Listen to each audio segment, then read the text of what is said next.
Hi Leo, you are Leo Exter, you are the founder of WeStartup. Could you introduce yourself? I'm a founder of WeStartup, a social network for people who want to become entrepreneurs. We put together people who have business ideas, people who want to help people execute business ideas, and people who want to invest in business ideas. You are the organizer, along with the BetaGroup in Brussels, of the Startup Weekend. Startup Weekend is like a sprint for a startup founder. And the goal is to, after 2 days, having a startup operating. Well, yes, we start with raw ideas, ideas that have nothing behind them, just I want to do this.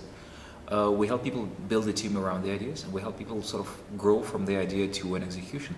It's not going to be a fully fledged startup, of course. It's going to be a very good sketch of a startup. It's going to have a business model. It's going to have maybe some bits of a prototype running online, a name, a domain name, maybe that sort of things.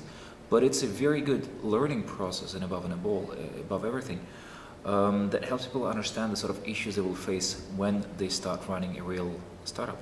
Yeah, some people could say, okay, it takes such a long time to build a business plan, to consider what is the receptivity of the market, or could you fund your company as well?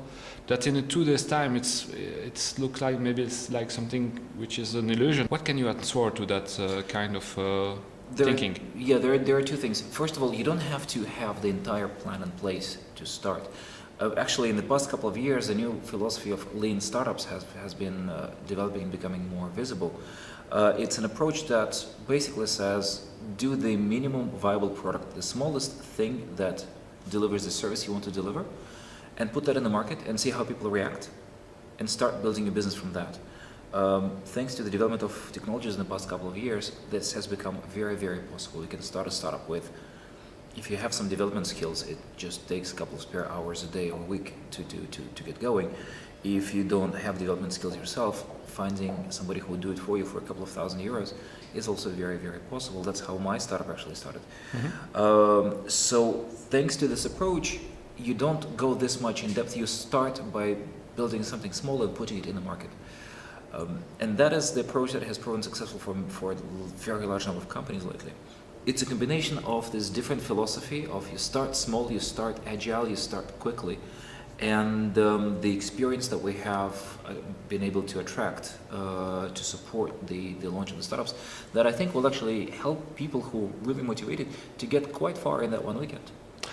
Is it more a teaching process or a real entrepreneurial experience with an outcome which will be a business? There was a company launched in June, I believe, from Startup Weekend Copenhagen called MemoLane, which raised $2 million a few weeks actually after the Startup Weekend from a business angel in the Silicon Valley. So it is entirely possible that viable new businesses will come out of this project. Is that kind of experience or that kind of model useful or applicable in other sectors or other activity, would you say? One good example is a company called Servers Check with the CEO Martin van Laden, who has a company of 5 people that works at the global scale and has customers like Yahoo and the US military. What they do is they actually produce pieces of hardware and they ship them all over the world. Mm-hmm. Because now with outsourcing of things like manufacturing, like logistics, the core competence of a company is its business idea and the management processes that are built around the business idea. So it's not so much about the nuts and bolts that you have in a building. The whole thing about coworking in the past couple of years has been successful because you can do so much without having a fixed office, without having an infrastructure like you used to have in a company. And how far can it go in the field of managing innovation within existing organization? For the big company, yes, you manage innovation, you put in place processes, you hire people who are responsible for the innovation approach within the company. So that's a very, very different beast. So I think startups, at least the ones that I come across, are innovative pretty much by design. You don't have to do things differently, you just do.